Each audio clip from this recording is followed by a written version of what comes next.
ऐसी वीडियो रोज देखने के लिए आप मेरे वीडियो को लाइक करें, इस पे कमेंट करें और अपने दोस्तों के साथ शेयर करें। और हाँ, अगर आप इस चैनल पे नए हैं तो इसे सब्सक्राइब करना ना भूलें।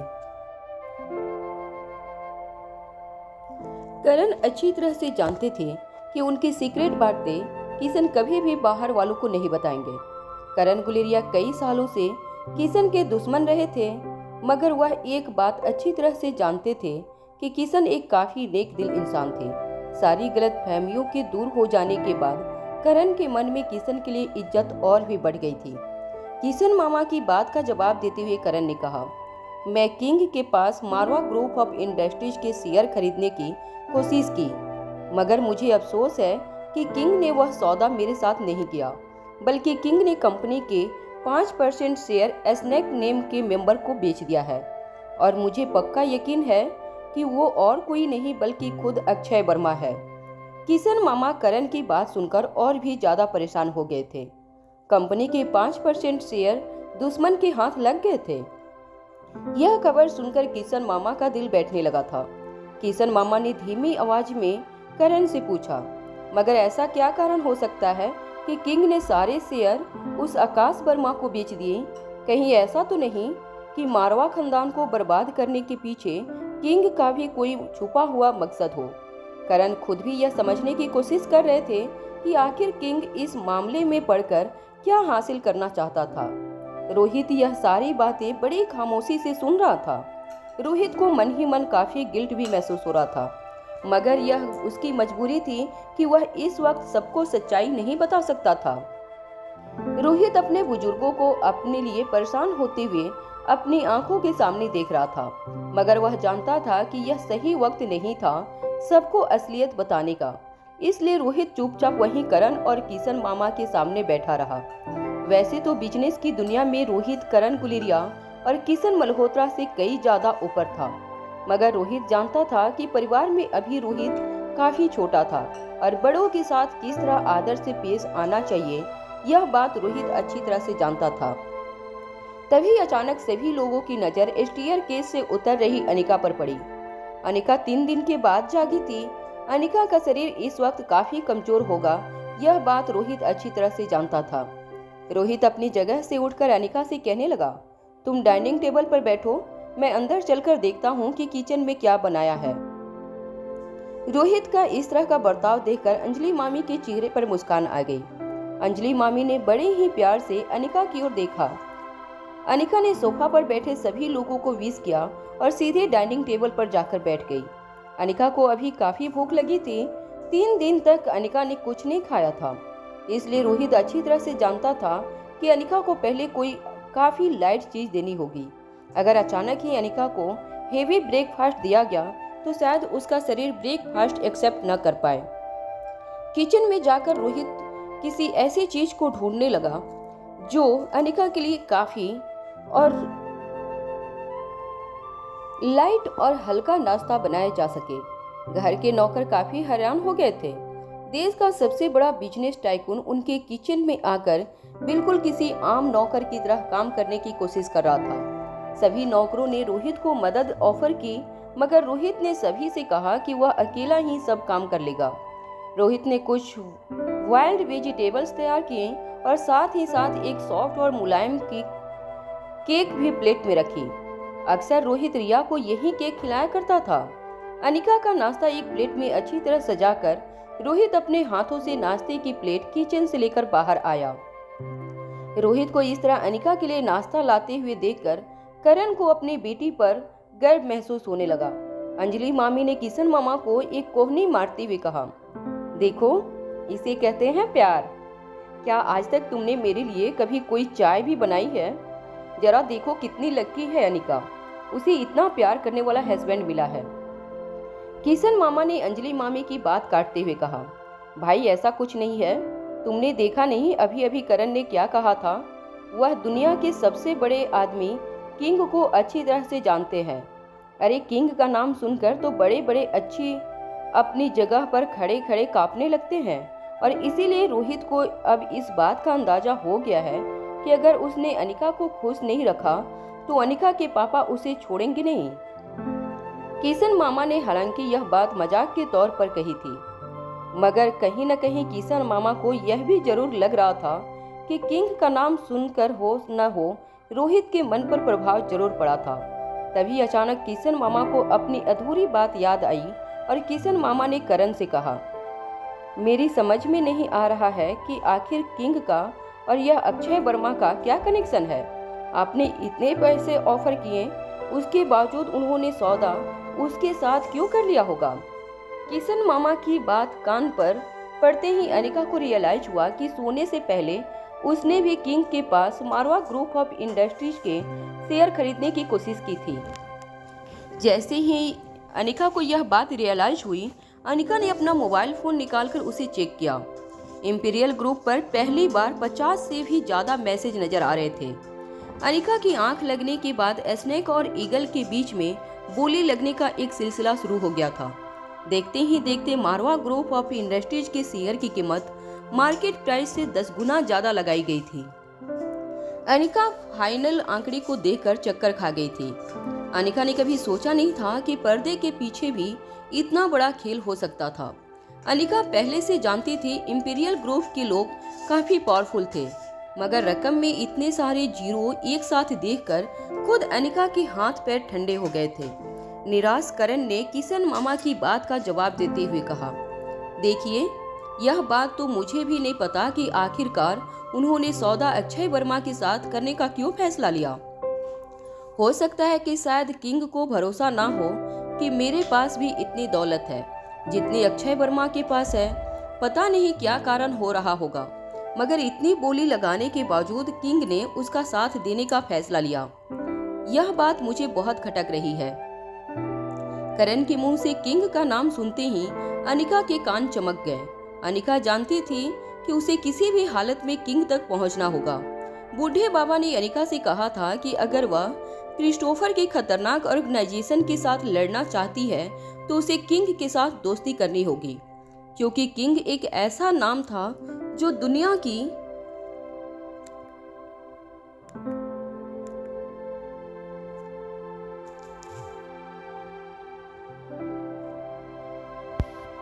सबसे खतरनाक ऑर्गेनाइजेशन के साथ टक्कर ले सकता था।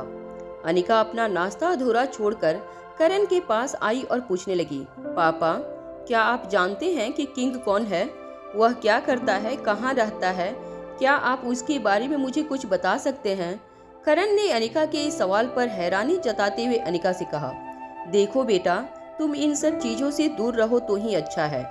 अनिका ने करण की बात इग्नोर करते हुए कहा, देखिए, मेरे लिए जानना बहुत जरूरी है कि यह किंग कौन है।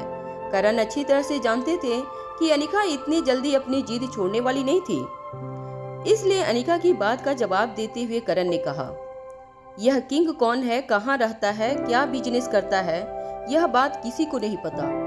कहा जाता है कि किंग इस दुनिया का सबसे पावरफुल इंसान है। उसकी उम्र 100 साल से भी ज्यादा है। इनके बारे में कई लोगों ने पता लगाने की कोशिश की है, मगर सबके हाथ नाकामयाबी ही लगी है। अनिका ने करण की बात काटते हुए कहा, तो क्या किंग के बारे में पता लगाना नामुमकिन है? करण ने कुछ देर मन ही मन कुछ सोचने के बाद कहा जाता है किंग के पास इतना पैसा है कि वह 5-6 बड़े बड़े देश अकेला ही चला सकता है। मैंने यह भी सुना है कि किंग एक बहुत बड़े किले में रहता है। उसके साथ कई सारी खूबसूरत लड़कियां उसी किले में रहती हैं।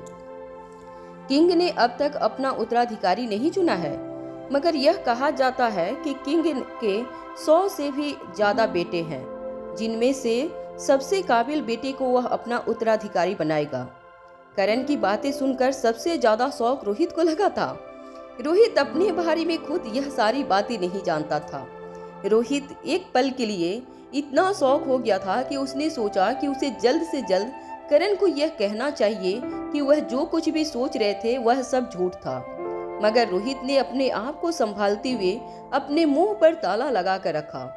रोहित जानता था कि अगर लोगों को पता चल जाएगा कि रोहित ही द किंग है तो आगे रोहित और अनिका को काफी बड़ी परेशानियों का सामना करना पड़ सकता था।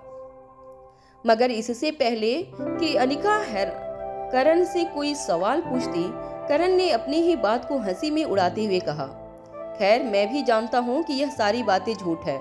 चाहे इंसान के पास कितना भी पैसा हो, मगर वह जिंदगी नहीं खरीद सकता। अनिका की ओर देखते हुए करण ने अपनी बात आगे बढ़ाते हुए कहा, मैं जानता हूँ कि साइंस और मेडिकल फील्ड काफी तरक्की कर चुका है, मगर फिर भी यह सारी बातें मानना मेरे लिए काफी मुश्किल है। वैसे मैं इस ग्रुप का कई सालों से मेंबर हूँ, मगर मैंने आज तक कभी भी किंग के एटीट्यूड में कभी कोई बदलाव नहीं देखा। हाँ, यह भी मैं जानता हूँ कि किंग अब तक काफी उम्र दराज हो चुका होगा, मगर अब और कितने साल तक किंग अपनी हेल्थ मेंटेन कर पाएगा यह कोई कह नहीं सकता। रोहित करण की बात सुनकर मन ही मन मुस्कुरा रहा था। रोहित एक 26 साल का लड़का था जिसे करण ने उम्र दराज बताया था। जब करण की बातें सुनकर रोहित मन ही मन मुस्कुराने लगा, तब अचानक ही रोहित को वह बात याद आई जिसकी वजह से रोहित को द किंग का किताब मिला था। वह बात याद आते ही रोहित का सर झुक गया। अनिका बड़े ही ध्यान से किंग के बारे में हर बात सुनी थी।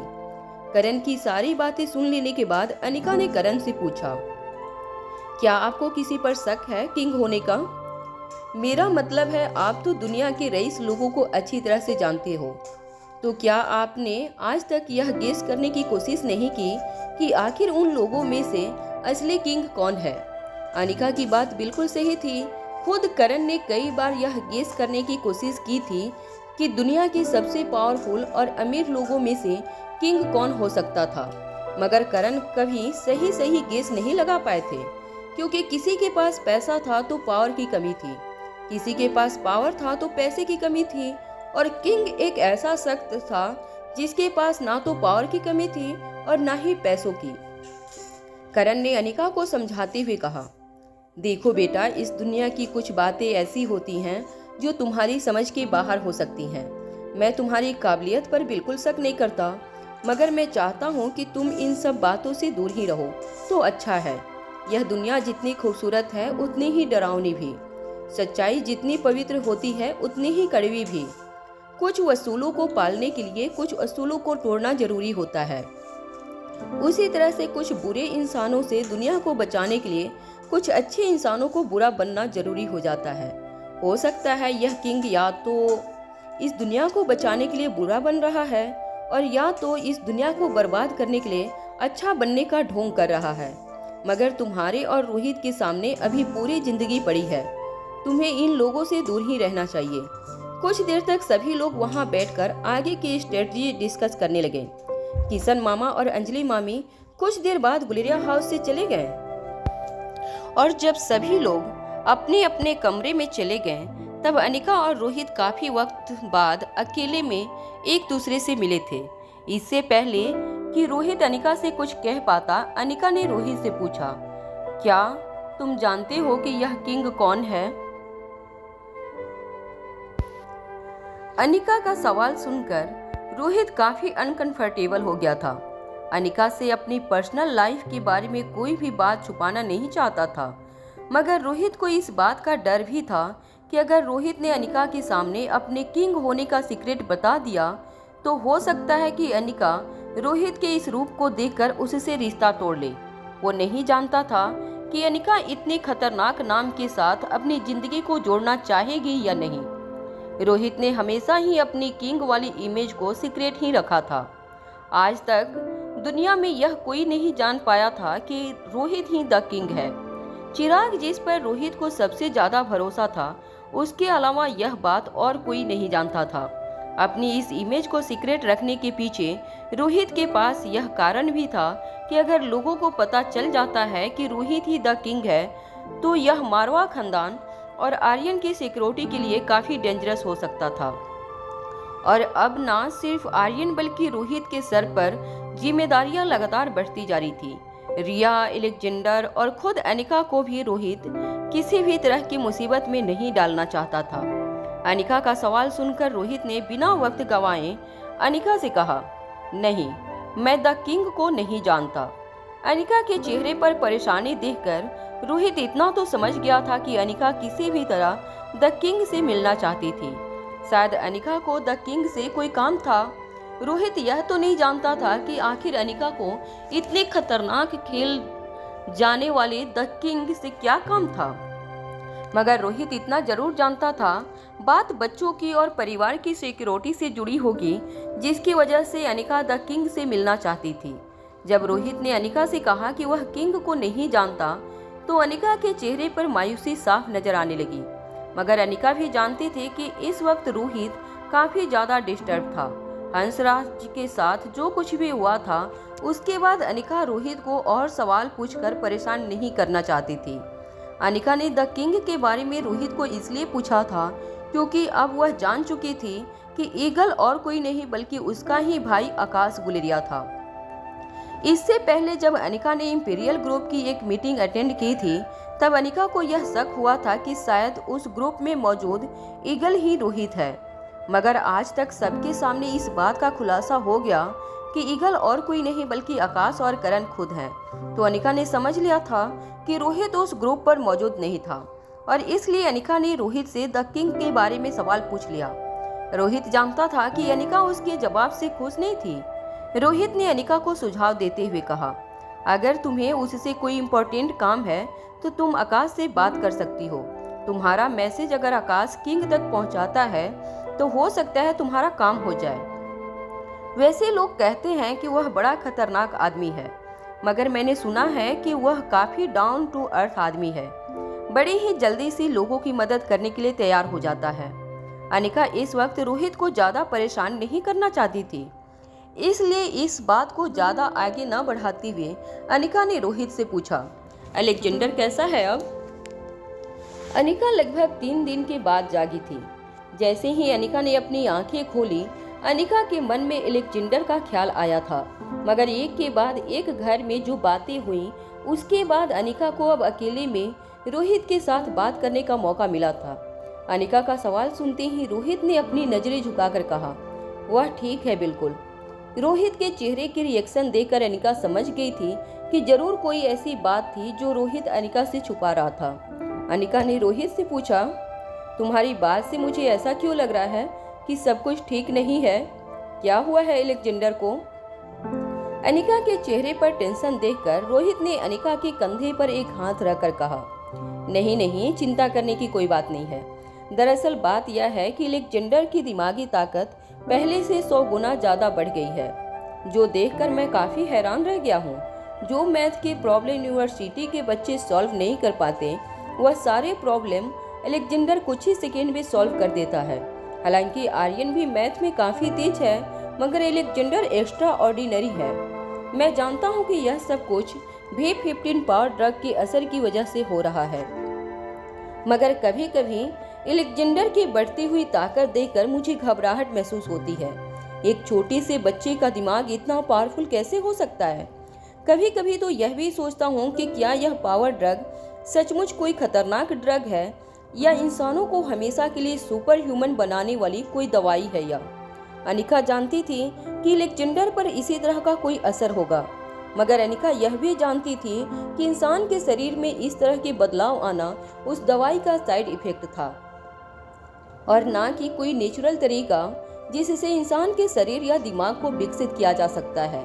रोहित ने अनिका से पूछा, अनिका, अगर तुम V16 पावर ड्रग को पाने में कामयाब हो गई तो क्या तुम खुद भी उस ड्रग को अपने ऊपर आजमाना चाहोगी?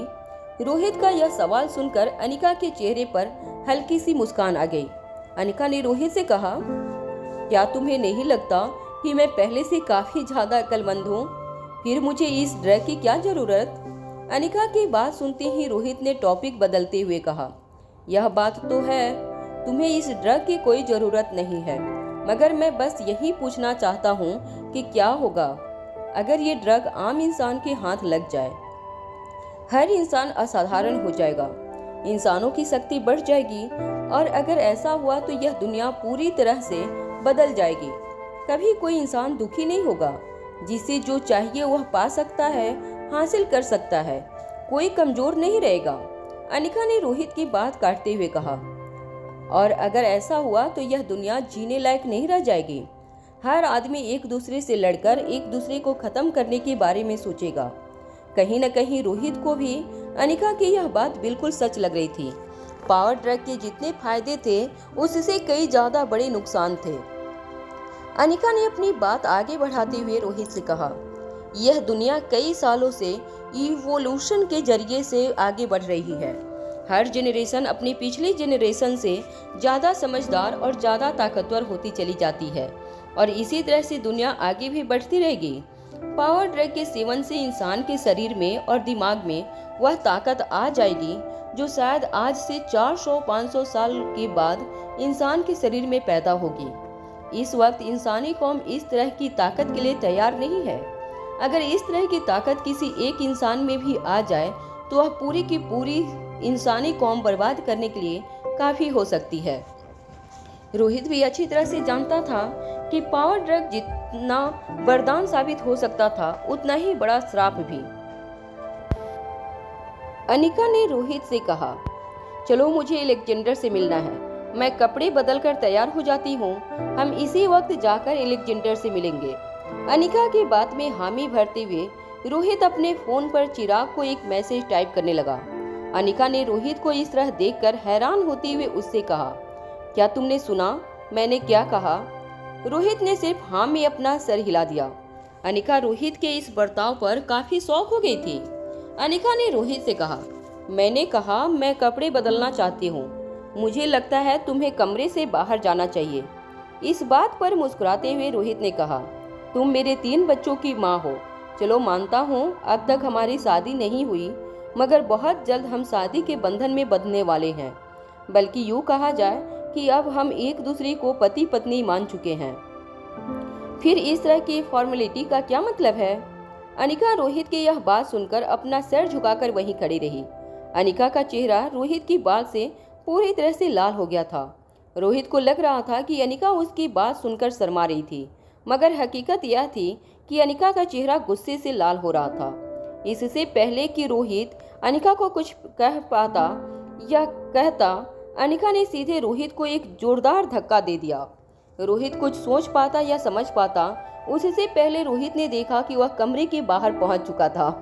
अनिका के धक्के में इतनी ज्यादा ताकत थी कि रोहित अपनी जगह से कम 4 मीटर दूर जमीन पर जा गिरा।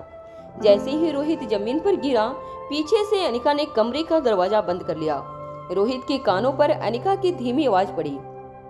अनिका ने बेडरूम के अंदर से रोहित से कहा, अब चुपचाप खड़े रहो, मैं तैयार होकर आती हूँ। अनिका के इस बर्ताव पर रोहित को हंसी आ गई। कुछ देर बाद अनिका कपड़े बदलकर कमरे से बाहर निकली। रोहित और अनिका दोनों गुलेरिया हाउस से निकलने के लिए पहले करण से मिले और कुछ देर उनके साथ बात करके वहां से चले गए। जब रोहित कार ड्राइव करके अपने विला की ओर जा रहा था, तब रोहित के ठीक बगल में बैठी अनिका ने अपना फोन निकाला और इंपीरियल ग्रुप पर कुछ नोटिफिकेशन पर टैप किया। अनिका यह देखकर हैरान हो गई थी कि अभी अभी इंपीरियल ग्रुप पर एक छोटी सी जंग छिड़ गई थी, द स्नेक और ईगल के बीच में। अनिका अच्छी तरह से जानती थी कि ईगल और कोई नहीं बल्कि खुद आकाश गुलेरिया था, मगर अनिका यह भी जानती थी कि इस वक्त आकाश वह अकाउंट हैंडल नहीं कर रहा था। जब अनिका गुलेरिया हाउस से बाहर निकली थी, तब करण मोबाइल पर बड़ी ही ध्यान से कोई मैसेज टाइप कर रहे थे। अनिका समझ चुकी थी कि इस वक्त ईगल का अकाउंट करण हैंडल कर रहे थे। दरअसल द स्नेक ने ईगल को मैसेज करते हुए लिखा था, तुमने यह ठीक नहीं किया। जानबूझकर मारवा ग्रुप ऑफ इंडस्ट्रीज के शेयर की कीमत तुम बढ़ाते रहे और अंत में मुझे 10 गुना ज्यादा दाम पर यह शेयर खरीदने पड़े। यह सब कुछ तुम्हारी वजह से हुआ है। तुम जानते नहीं हो कि तुमने इस ग्रुप के वसूल तोड़े हैं। द स्नेक को इस बात का जवाब देते हुए द ईगल ने लिखा, तुम यह कैसे कह सकते हो कि मैंने कुछ गलत किया है। बोली लगाई गई और बोली में तुम्हारी जीत हुई और अंत में द किंग ने तुम्हें वह शेयर भेज दिए। इसमें से मैं कहां से गलत हुआ? अगर तुम्हें लगता है कि द किंग ने तुम्हारे साथ चीटिंग की है तो उनसे बात करो। अक्षय वर्मा ये बात अच्छी तरह से जानता था कि वह किसी भी कीमत पर द किंग से दुश्मनी मोल नहीं ले सकता था। किंग से दुश्मनी मोल लेना ना तो बिजनेस में और ना तो उसकी जिंदगी के लिए फायदेमंद की बात थी। इसलिए ईगल को टारगेट करते हुए द स्नेक ने कहा, इसमें द किंग को बीच में लाने की कोई जरूरत नहीं है। द किंग तो इस ग्रुप के लीडर हैं, वह कभी अपने ही बनाए हुए रूल्स के खिलाफ नहीं जा सकते। तुम खामोखा उनके मन में मेरे लिए नफरत पैदा करने की कोशिश मत करो। उन्होंने यह शेयर मुझे बेचने का फैसला इसलिए किया है क्योंकि वह जानते हैं कि तुम इतने शेयर खरीद सको उतनी ना तो तुम्हारी औकात है और ना ही तुम्हारे पास इतने पैसे हैं। इसलिए उन्होंने यह डील मेरे साथ की है और मैं उनका बहुत आभारी हूँ कि उन्होंने मेरे साथ बिजनेस किया। द किंग के साथ बिजनेस करने का मतलब है कि वह मुझ पर विश्वास करते हैं। करण भी द किंग की ताकत और उसकी हैसियत अच्छी तरह से जानते थे, मगर करण काफी सेल्फ रिस्पेक्ट वाले आदमी थे। इसलिए डरने की बात का जवाब देते हुए ग्रुप पर करण ने लिखा, तो क्या किंग हम लोगों को अपने बराबर का नहीं समझते? और अगर यह बात सच है तो मेरे ख्याल से इसका जवाब द किंग खुद ही दे सकते हैं कि क्या सचमुच उन्होंने मुझे अपने साथ बिजनेस के लायक नहीं समझा, इसलिए तुम्हारे साथ यह सौदा किया है। अब जवाब किंग को देना होगा। करण ने सारा मामला अब किंग के हवाले कर दिया था। अनिका भी बड़े ही ध्यान से अपने मोबाइल स्क्रीन की ओर देख रही थी। अनिका देखना चाहती थी कि आखिर किंग इस बात का क्या जवाब देने वाला था। पहले अक्षय वर्मा यानी कि द स्नेक को इस बात का शक था कि द ईगल और कोई नहीं बल्कि मारवा खानदान का कोई शख्स था, जो मारवा खानदान के लिए ईगल का अकाउंट ऑपरेट करता था और मारवा खानदान से अपनी दुश्मनी निभाने के लिए कई बार द स्नेक ने ग्रुप के बाकी लोगों को भड़काने की कोशिश की थी। द स्नेक ने चाहा था कि किसी भी तरह द ईगल को ग्रुप से बाहर निकाल दिया जाए और तब से लेकर अब तक के स्नेक और ईगल के बीच में ज्यादा कोई बातचीत ग्रुप पर नहीं हुई थी।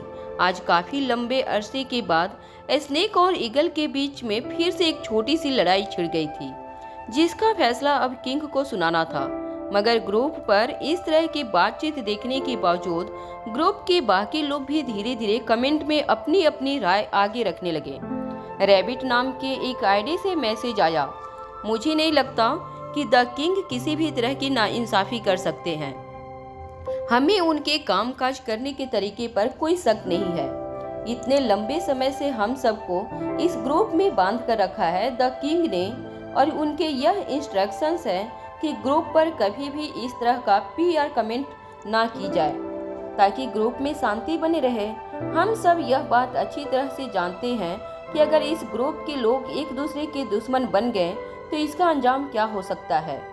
इस ग्रुप के सभी लोग काफी पावरफुल लोग हैं। अगर सभी ने अपने अपने पावर का इस्तेमाल किया तो हो सकता है इस दुनिया पर इसका बड़ा असर पड़े। कुछ बाकी मेंबर्स ने भी अपनी अपनी राय ग्रुप पर लिखना शुरू कर दिया। यह सारे मैसेज पढ़कर खुद करण अभी काफी परेशान हो गए थे। वह जानते थे कि अगर किंग ने अपना गुस्सा करण पर उतारा तो यह गुलेरिया परिवार के लिए कितना महंगा पड़ सकता था। मगर करण गुलेरिया ने मन ही मन सोच लिया था कि अगर किंग करण गुलेरिया के खिलाफ ग्रुप पर कुछ भी कहते हैं तो वह तुरंत उनसे माफी मांग लेगा। मगर अपनी नाक ऊंची रखने के लिए वह किसी भी कीमत पर अपने परिवार को मुसीबत में नहीं डालेंगे। वहां अक्षय वर्मा भी काफी देर से इंतजार कर रहे थे कि कब किंग अपना फैसला सुनाए। काफी देर से ग्रुप पर कई लोगों ने कई कमेंट पर मैसेज किए थे, मगर किंग बिल्कुल शांत था। अनिका खुद भी अपना ओपिनियन रखने के लिए अपने मोबाइल पर एक मैसेज टाइप करने लगी। तभी रोहित की कार मारवा हाउस में दाखिल हुई। सारे बच्चे इस वक्त मारवा हाउस में मौजूद थे, इसलिए रोहित अनिका को सीधे मारवा हाउस ले आया। जब कार पार्किंग लॉट में रुकी तब अचानक ही अपने मोबाइल स्क्रीन पर किंग का मैसेज देखकर अनिका हैरान रह गई। द किंग ने ग्रुप पर अपना ओपिनियन सबके सामने रख दिया था। द किंग ने कहा था, द स्नेक, मैंने सोचा था कि मेरे ग्रुप के सभी लोग बिजनेस करने में काफी शातिर हैं, मगर मैं नहीं जानता था कि हमारे ग्रुप में तुम जैसा बिजनेसमैन भी है जो बिजनेस की बारीकियों को नहीं समझ पाता। मारवा ग्रुप ऑफ कंपनी के कुछ % शेयर पाने के लिए तुमने 10 गुना कीमत चुकाई है। अब यह तुम्हारी बदकिस्मती है और मेरी किस्मत की मुझे तुम्हारे पास से इतना बड़ा मुनाफा हासिल हुआ। और जहां तक द ईगल का सवाल है, वह एक काफी समझदार बिजनेसमैन है और बिजनेस की बारीकियों को अच्छी तरह समझते हैं, इसलिए वह अच्छी तरह यह जानते हैं कि इस शेयर की कीमत कितनी चुकानी चाहिए। बिजनेस में सिर्फ हासिल करना ही सब कुछ नहीं होता है, बल्कि सामने वाले को कोई चीज हासिल करने के लिए 10 गुना कीमत चुकानी पड़े तो यह भी एक बिजनेसमैन की जीत होती है। अपने बारे में इस तरह की बात पढ़कर खुद करण हैरान हो गए थे। द किंग ने कभी किसी के साथ इस तरह खुलकर बात नहीं की थी। करण अभी भी समझ नहीं पा रहे थे कि द किंग ने उन्हें यह टोंट मारा था या वह सचमुच उनकी तारीफ कर रहे थे। करण ने मैसेज टाइप करते हुए लिखा, अगर मुझसे कोई गलती हो गई हो तो आई एम सॉरी, मगर मैंने जो कुछ भी किया है वह इस ग्रुप के और बिजनेस एथिक्स के दायरे में रहकर किया है। द किंग ने इस बात का जवाब देते हुए लिखा, मैं आपकी बहुत रिस्पेक्ट करता हूं सर, और जानता हूं कि आप एक बेहद काबिल और ईमानदार बिजनेसमैन हैं। मैंने आपके साथ यह डील इसलिए नहीं की क्योंकि मैं आपको गरीब समझता हूं और द स्नैक को आपसे ज़्यादा पावरफुल समझता हूं। मैंने आपके साथ यह डील इसलिए नहीं की क्योंकि मैं अच्छी तरह जानता हूं कि आपको कितनी मेहनत करके अपना बिजनेस एम्पायर खड़ा किया है। द स्नेक द किंग की यह बात सुनकर काफ़ी मायूस हो गया। उसने द किंग को मैसेज लिखते हुए कहा, द किंग, आपने जो भी किया है वह बहुत ही सोच समझकर किया होगा, एंड आई एम श्योर कि इस वक्त आप अपने ग्रुप में किसी भी मेंबर को नीचा नहीं दिखाना चाहते, इसलिए यह सारी बात कह रहे हैं। मगर मैं आपसे ज़रूर कहना चाहूँगा कि आपके साथ बिजनेस करके मुझे बहुत गर्व महसूस हो रहा है। मगर क्या मैं इस वक्त जान सकता हूँ कि आप यह सब कुछ जो कह रहे हैं उसका मैं क्या मतलब समझूं? द किंग ने इस बात का जवाब देते हुए कहा, आपको इसका मतलब नहीं समझ आ रहा, यही तो दुख की बात है। अगर आपको इन बातों का मतलब समझता होता तो शायद आप आज इतना बड़ा नुकसान करके नहीं बैठे होते। मेरे कहने का मतलब यह है कि आप में बिजनेस की सूझबूझ नहीं है। आपने 100 रुपये की चीज के लिए 1 लाख चुकाए हैं और अपने नुकसान पर इस तरह गर्व करना आपको शोभा नहीं देता।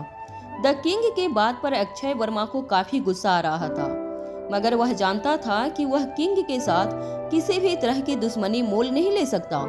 इसलिए सिर्फ किंग की बात का जवाब देते हुए ग्रुप पर द स्नेक ने लिखा, मैं यह सब कुछ सिर्फ आपकी पर्सनल दुश्मनी पूरी करने के लिए कर रहा हूँ।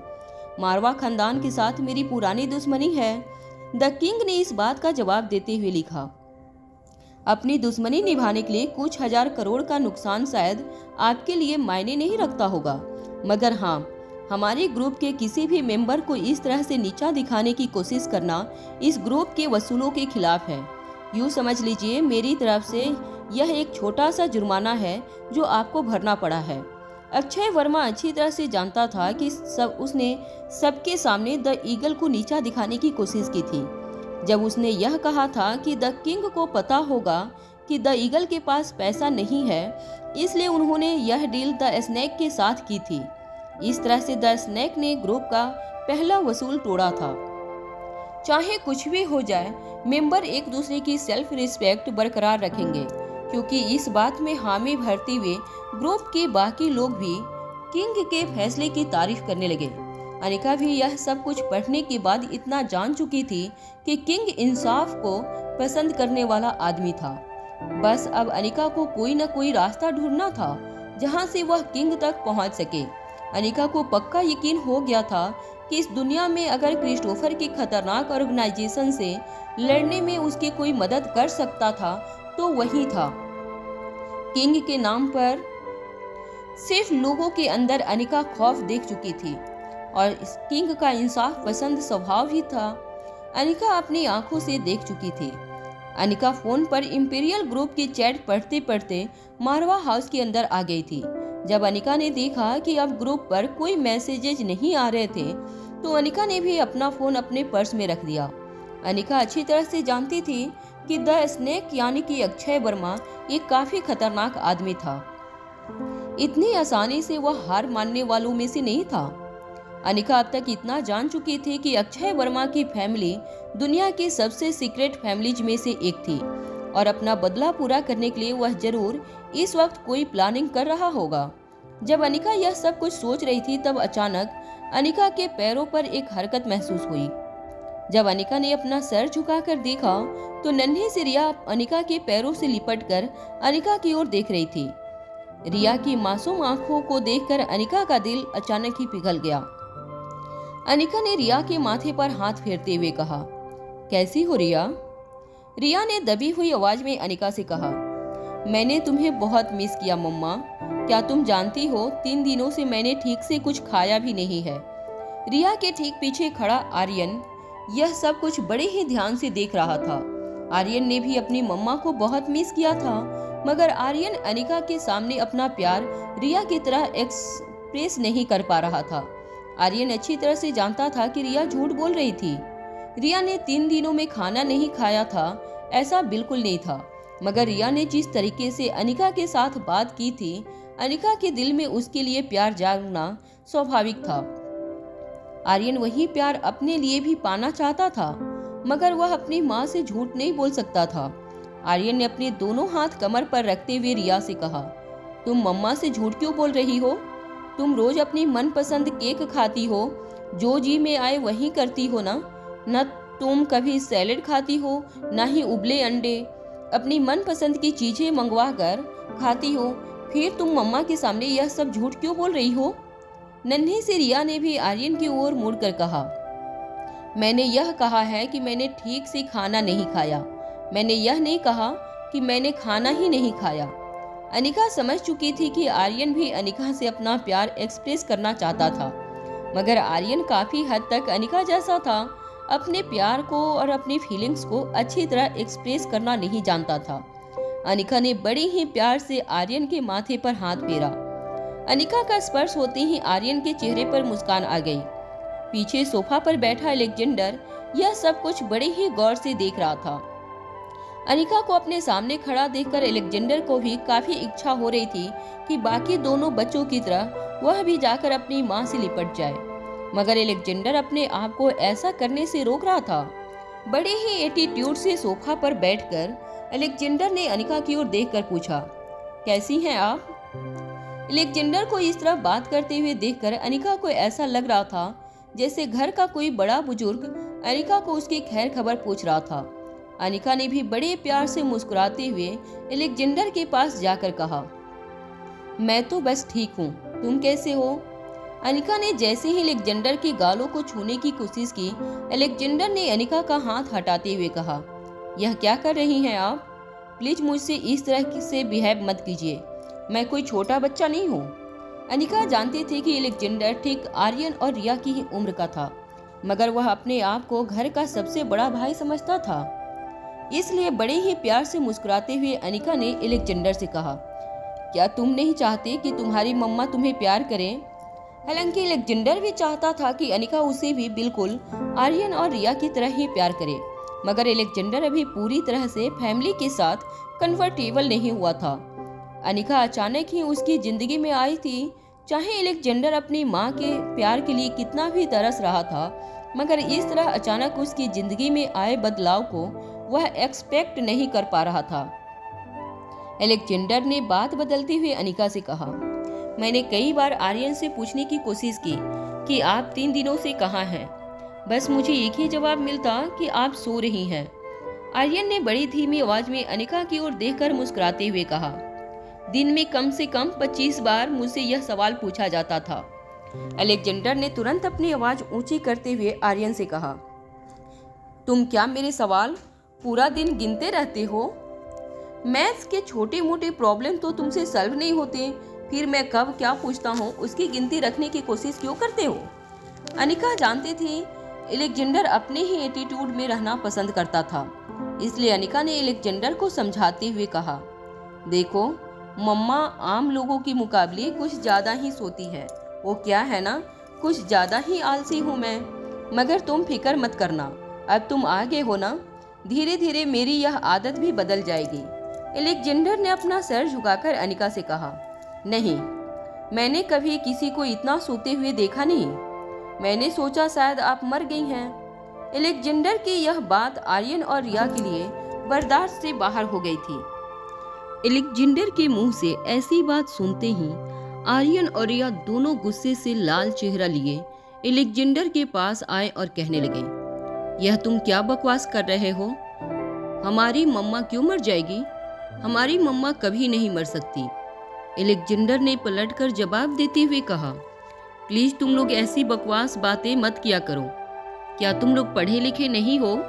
अगर तुम्हें स्कूल में ठीक से पढ़ाया नहीं गया तो मैं तुम्हें सिखाऊंगा। जो भी इंसान इस धरती पर पैदा होता है वह एक न एक दिन जरूर मर जाता है, और अगर 3 दिन तक कोई अपनी आंखें बंद करके लेटा रहे तो उसे सोया हुआ नहीं, मरा हुआ कहते हैं। अनिका ने बच्चों के बीच में होने वाली लड़ाई को रोकते हुए कहा, देखो एलेक्जेंडर की बात तो बिल्कुल सही है, और एलेक्जेंडर, रिया और आर्यन भी तुम्हारी ही तरह काफी इंटेलिजेंट और स्मार्ट है।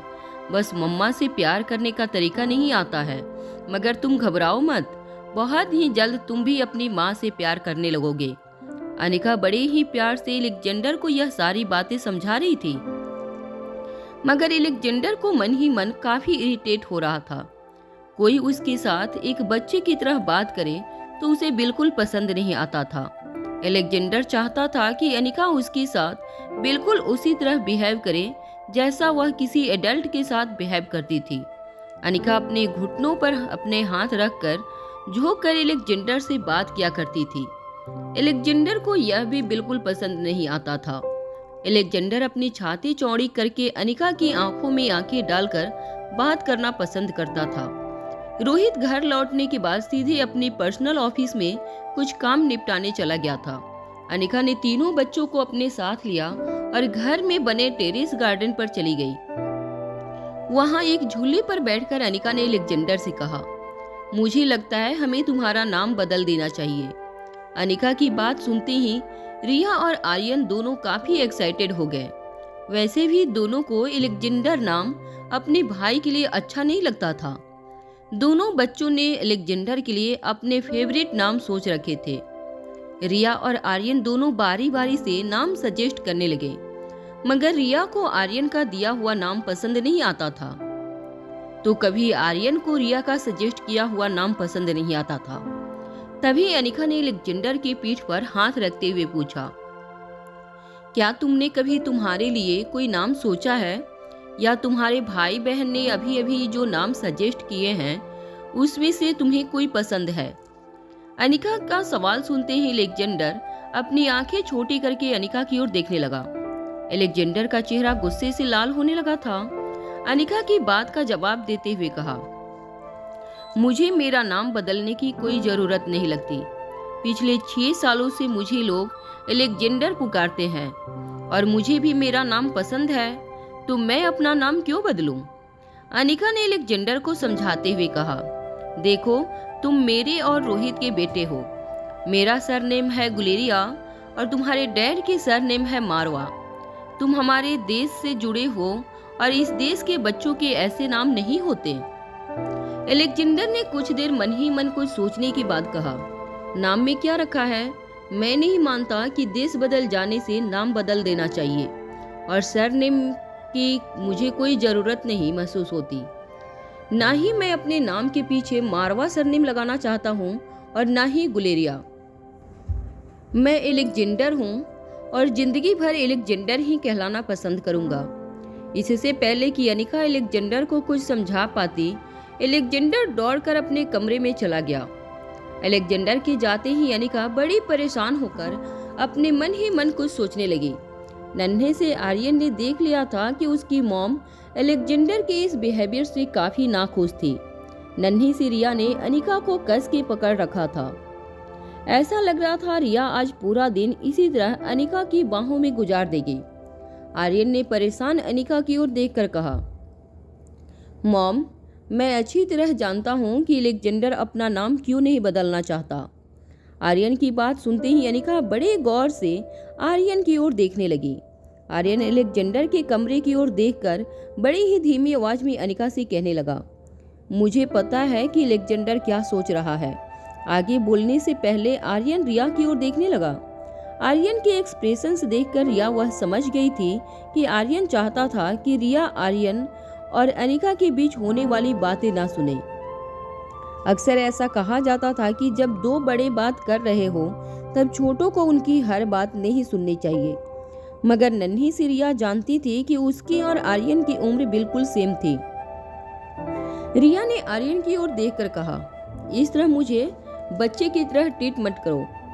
भले ही मैं अलेक्जेंडर की तरह यह नहीं कह रही हूँ कि मैं इस घर में सबसे बड़ी बच्ची हूँ, मगर फिर भी जो बात तुम मम्मा के साथ कर सकते हो वह बात मैं क्यों नहीं सुन सकती।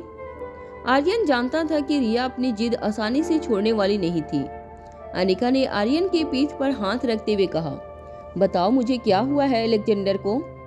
आर्यन ने धीमी आवाज में अनिका से कहा, वह बड़ी होकर अपने पैसे खुद कमाना चाहता है। अनिका आर्यन की यह बात सुनकर बिल्कुल हैरान रह गई। अनिका समझ नहीं पा रही थी कि आखिर आर्यन क्या कहना चाहता था। दरअसल पिछले कुछ दिनों से अलेक्जेंडर रिया और आर्यन के साथ काफी अच्छी तरह पेश आ रहा था। दोनों के साथ खेलना कूदना, रिया के साथ मोबाइल पर गेम खेलना और आर्यन के साथ बैठकर मैथमेटिकल प्रॉब्लम सॉल्व करना अलेक्जेंडर की पूरी तरह से अपने आप को समर्पित करते हुए परिवार का हिस्सा बनने की जी तोड़ कोशिश की थी। काफी हद तक अलेक्जेंडर दोनों बच्चों के साथ घुल मिल गया था। अलेक्जेंडर को कई सालों से परिवार का जो प्यार चाहिए था, वह प्यार अलेक्जेंडर को अपने भाई बहन से मिलने लगा था। मगर तभी अचानक अलेक्जेंडर के साथ कुछ ऐसा हुआ कि अलेक्जेंडर फिर से पहले की तरह काफी रूड हो गया था। V15 के इंजेक्शन के बाद उसकी दिमागी ताकत काफी बढ़ गई थी, मगर दिमागी ताकत बढ़ने के साथ साथ अलेक्जेंडर की सेंसिटिविटी भी काफी बढ़ गई थी। अलेक्जेंडर ने एक बार घर के नौकरों को आपस में बात करते हुए सुन लिया था। नौकर एक दूसरे से जो बात कर रहे थे वह बातें आर्यन ने अनिका को बताना शुरू किया। नौकर एक दूसरे से कह रहे थे कि जरूर अचानक ही अलेक्जेंडर के घर लौटने के पीछे एक बहुत गहरा राज छुपा था। घर के नौकर पहले से अलेक्जेंडर को काफी नापसंद करते थे। अलेक्जेंडर के रवैये की वजह से नौकर अलेक्जेंडर से दूर ही रहना पसंद करते थे, मगर सभी को अपनी नौकरी प्यारी थी, इसलिए अलेक्जेंडर की हर फरमाइश को चुपचाप पूरी कर देते थे। मगर मन ही मन घर के सारे नौकर अलेक्जेंडर से काफी नाखुश थे। एक नौकर ने दूसरे नौकर से कहा, भला एक 6 साल का बच्चा क्या प्लानिंग करके घर में घुस सकता है। उस दूसरे नौकर ने जवाब देते हुए कहा था, अरे तुम नहीं जानते इस तरह के बच्चे को, तुमने देखा नहीं कैसे तेवर है उस बच्चे के। अभी से इस तरह से पेश आ रहा है जैसे पूरा का पूरा मारवा परिवार उसी के इशारे पर नाचता है।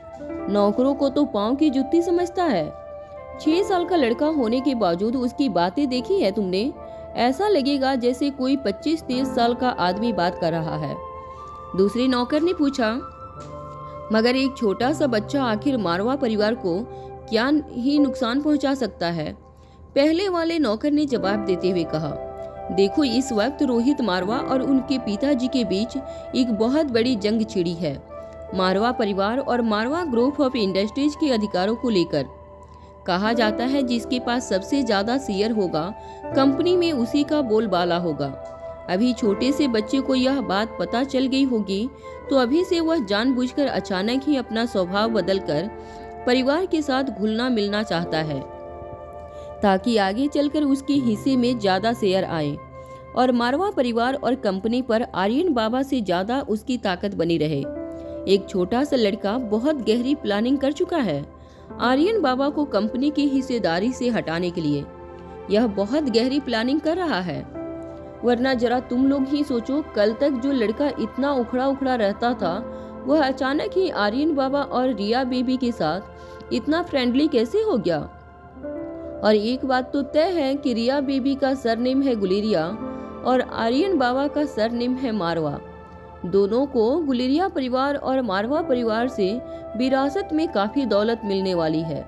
इस लड़के का कोई पता ठिकाना है नहीं, इसलिए इस लड़के ने सोचा होगा कि अगर उसे रिया बेबी और आर्यन बाबा की तरह ही भविष्य में शानो शौकत से जीना है तो अभी से प्लानिंग करनी होगी और दोनों के दिलों में जगह बनानी होगी। तुम लोग देख लेना, मैं इस लड़के की आंखें में पढ़ चुका हूँ। यह एक दिन जरूर अपने भाई बहन को धोखा देगा। उसी के नाम का इस्तेमाल करके एक दिन उन्हीं को खानदान से बेदखल कर देगा। अरे बड़े बड़े राजा महाराजाओं के बेटों ने यह किया है। इस लड़के की आंखों में मैं पढ़ चुका हूँ कि भविष्य में यह भी बिल्कुल उन्हीं लोगों की तरह अपने भाई बहन को धोखा देकर सब कुछ अपने नाम पर कर लेगा। अलेक्जेंडर नौकरों के मुंह से अपने लिए ऐसी बात सुनकर पूरी तरह से टूट गया था। एलेक्जेंडर ने जब मुड़कर देखा तो ठीक उसके पीछे आर्यन खड़ा था। आर्यन ने भी नौकरों की सारी बातें सुन ली थी। एलेक्जेंडर ने आर्यन के कंधे पर हाथ रखकर कहा, तुम फिक्र मत करो, मुझे तुम्हारी दौलत में कोई इंटरेस्ट नहीं है। मुझे अपने आप पर पूरा भरोसा है। बड़े होकर मैं खुद अपने लिए पैसा कमा लूंगा। मुझे कंपनी के शेयर में या खानदान की दौलत में कोई हिस्सा नहीं चाहिए। यह सब कुछ तुम्हारा है और तुम्हारा ही रहेगा। यह कहने के बाद एलेक्जेंडर ने आर्यन को पीछे धकेल दिया और रास्ता बनाकर अपने कमरे में चला गया। जब आर्यन ने पूरी कहानी अनिका को सुनाई तो अनिका दंग रह गई। अनिका कभी सोच भी नहीं सकती थी कि 6 साल के बच्चे के मन में इस तरह की बातें भी चल सकती थी। अनिका को नौकरों पर भी बहुत गुस्सा आ रहा था, जो बच्चों के बारे में इतनी ऐसी गिरी हुई बात कर सकते थे। अनिका जानती थी कि एलेक्जेंडर के बर्ताव के पीछे नौकरों की ऐसी गिरी हुई बात का ज्यादा असर था। आर्यन ने अपनी बात आगे बढ़ाते हुए अनिका से कहा, उसके बाद एलेक्जेंडर ने मेरे साथ बात करना बिल्कुल बंद कर दिया। मेरे साथ मिलकर वह मैथमेटिक्स की प्रॉब्लम भी नहीं सॉल्व करता है। आज भी सारा दिन रिया के साथ मोबाइल पर गेम खेलता रहा, मगर मुझसे तो अब दूर रहना ही पसंद करता है। नन्ही सी रिया ने आर्यन की सारी बात सुनने के बाद अनिका की ओर देखकर कहा, मम्मा, आर्यन जो भी कह रहा है वह सब तो मैंने नोटिस ही नहीं किया। रिया अपनी शैतानी से बाज नहीं आती थी। इस तरह की सेंसिटिव बात नोटिस करना रिया के बस में नहीं था। यह बात अनिका अच्छी तरह से जानती थी, मगर एक माँ होने के नाते अनिका को जल्द से जल्द एलेक्जेंडर के दिल में यह सारी बातें निकालनी थी। मगर अनिका को इस वक्त कोई तरीका नहीं सूझ रहा था। अनिका ने आर्यन की ओर देखकर कहा, आर्यन, क्या तुम दोनों नौकरों को पहचान सकते हो जिन्होंने यह सारी बातें कही थी? आर्यन के चेहरे के एक्सप्रेशन देखकर ऐसा लग रहा था जैसे आर्यन ने पहले से सोच रखा था कि अनिका जरूर यह सवाल पूछेगी। आर्यन ने बड़ी ही शांति से अनिका के सवाल का जवाब देते हुए कहा, हाँ, मैंने सब कुछ पता कर लिया है। वह दोनों गार्डन की देखभाल करते हैं। पिछले 3 साल से मारवा हाउस में काम करते हैं। एक का नाम भंवर सिंह है और दूसरे का नाम मुकेश। आर्यन की इतनी सूझबूझ देखकर अनिका हैरान हो गई। अनिका जब पहली बार आर्यन से मिली थी तब आर्यन एक बेहद कम बोलने वाला शर्मीला लड़का था। तब आर्यन के चेहरे को देखकर बिल्कुल इस बात का एहसास नहीं होता था कि आर्यन दरअसल इतना समझदार और सेंसिटिव लड़का है, जो न सिर्फ खुद की परेशानियां बल्कि दूसरों की परेशानियां सॉल्व करने की भी काबिलियत रखता है। अनिका को कहीं न कहीं अपने बेटे आर्यन पर काफी गर्व महसूस हो रहा था। अनिका ने आर्यन से कहा, अगर तुमने इतना कुछ कर लिया है तो तुमने इस समस्या से बाहर निकलने का रास्ता भी जरूर ढूंढा होगा। आर्यन ने कुछ देर अपने मन ही मन को सोचने के बाद अनिका की ओर देखकर कहा, हाँ, मैंने सोच लिया है। अनिका अपने बेटे की समझदारी देखकर चौंक गई थी। अनिका को यकीन नहीं हो रहा था कि वह सारी बातें एक 6 साल के बच्चे के मुंह से सुन रही थी। आर्यन ने अपनी बात आगे बढ़ाते हुए कहा, मॉम, मुझे ऐसा लगता है कि इस वक्त अगर एलेक्जेंडर को सबसे ज्यादा किसी की मदद की जरूरत है तो वह है आपकी। अगर मैंने उन नौकरों को सजा देकर एलेक्जेंडर को मदद करने की कोशिश की तो वह अपने आप को कमजोर महसूस करेगा और मुझे ताकतवर, और मैं ऐसा नहीं होने देना चाहता। एलेक्जेंडर भी मेरी और रिया की तरह ही एक छोटा सा बच्चा है और उसे भी आपके और डैड के प्रोटेक्शन की जरूरत है, और वह प्रोटेक्शन वह आप लोगों से ही एक्सपेक्ट करता है। अगर मैंने उसे प्रोटेक्ट करने की कोशिश की तो हो सकता है इसका रिजल्ट उल्टा हो जाए। एलेक्जेंडर की मेरे लिए नफरत और भी ज़्यादा बढ़ जाएगी। इसलिए मुझे लगता है कि इस मामले को आपको ही सॉल्व करना चाहिए। आर्यन के मुंह से इतनी समझदारी की बात सुनकर अनिका के तो होश उड़ गए थे, मगर एक माँ होने के नाते अनिका को काफी गर्व महसूस हो रहा था।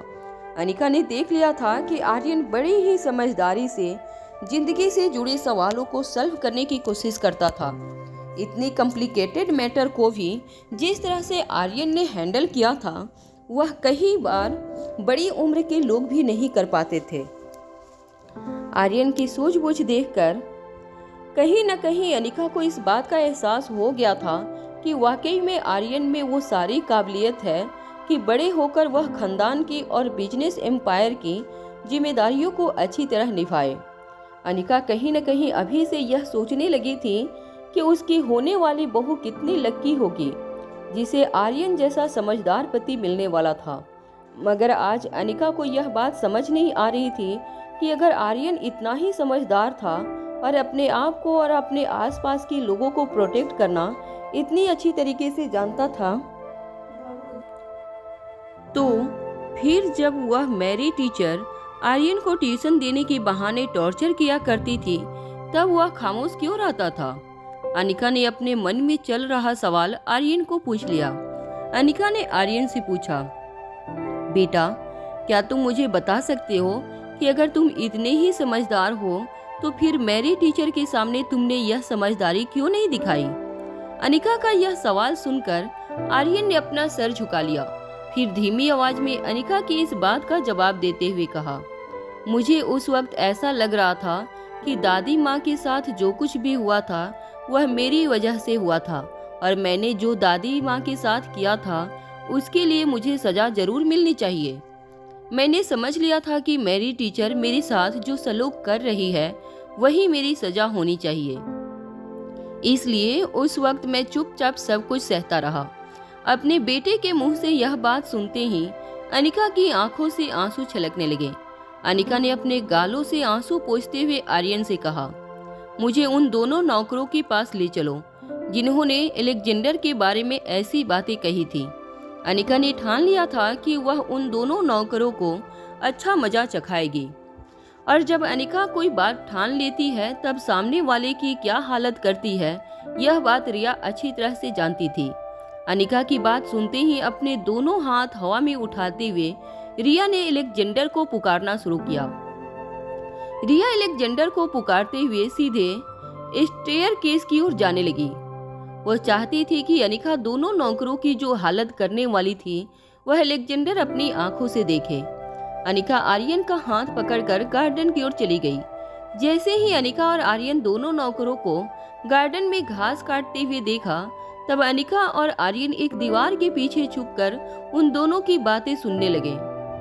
एक नौकर दूसरे नौकर से कह रहा था, अरे यार मुझे तो बहुत डर लग रहा है, यह आर्यन बाबा आजकल मेरी तरफ बहुत गुस्से से देखते हैं। दूसरी नौकर ने पहले वाले की बात का जवाब देते हुए कहा, क्या बकवास कर रहा है, आर्यन बाबा तो बड़े ही शांत स्वभाव के हैं, वह क्यों तुझे गुस्से से देखेगा। तभी दूसरे नौकर जिसका नाम भंवर सिंह था उसने पहले वाली नौकर मुकेश से कहा, तकरीबन कल दोपहर के बाद मैं जब भी आर्यन बाबा को देखता हूँ मुझे ऐसा लगता है कि वह घूर घूर कर मेरी ओर देख रहे हैं। मुझे देखते वक्त उनके आंखों में मुझे गुस्सा साफ नजर आता है। तभी मुकेश ने इस बात का जवाब देते हुए कहा, कहीं ऐसा तो नहीं कि आर्यन बाबा ने कल हमारे बीच होने वाली सारी बातें सुन ली थी। मुकेश की यह बात सुनते ही भंवर सिंह ने अपने हाथ में पकड़ी हुई बड़ी सी कैंची जमीन पर रखी और मुकेश के पास जाकर कहने लगा, अरे यार ऐसा मत बोल, अगर ऐसा हुआ तो बहुत गजब हो जाएगा, हो सकता है कि सब लोग हमें नौकरी से निकाल दें। मुकेश ने यहाँ वहाँ देखते हुए भंवर सिंह के कंधे पर हाथ रखकर कहा, अरे घबराता क्यों है, यह मत भूल कि हमें यहाँ आयुष मारवा ने नौकरी पर रखा है ताकि हम खानदान के लोगों के बीच चल रही इम्पोर्टेंट बातें आयुष सर तक पहुँचा सके, और जब तक आयुष सर इस घर में हैं कोई हमारा बाल भी बांका नहीं कर सकता। यह सुनने के बाद भंवर सिंह ने एक लंबी राहत की सांस ली और मुकेश ने कहा, मगर पिछले 3 सालों में हम रोहित सर की कोई ऐसी बात आयुष जी तक पहुंचा नहीं सके जिसकी वजह से वह हम पर खुश हो सकता है इस बार हमें निकम्मा समझकर वह हमें सचमुच नौकरी से निकाल दे। मुकेश ने भंवर सिंह की पीठ पर एक चपत लगाते हुए कहा, अरे यार तुम भी खामोखा इतना डर रहे हो, जो आज तक नहीं हुआ अब वह क्या होगा। अरे इन बड़े लोगों को अपने झगड़ों से फुर्सत नहीं मिलती, वह हम जैसे छोटे लोगों के मामले में क्यों अपनी टांग देंगे। देखा नहीं तुमने, अब तक तो इस घर में असली मालिक कौन है यह भी शेयर बाजार तय करेगा। तभी भंवर सिंह ने अपने कंधे का गमछा निकालते हुए मुकेश से कहा, यार कुछ भी कहो, यह जो कुछ भी हुआ है वह उस औरत की वजह से हुआ है।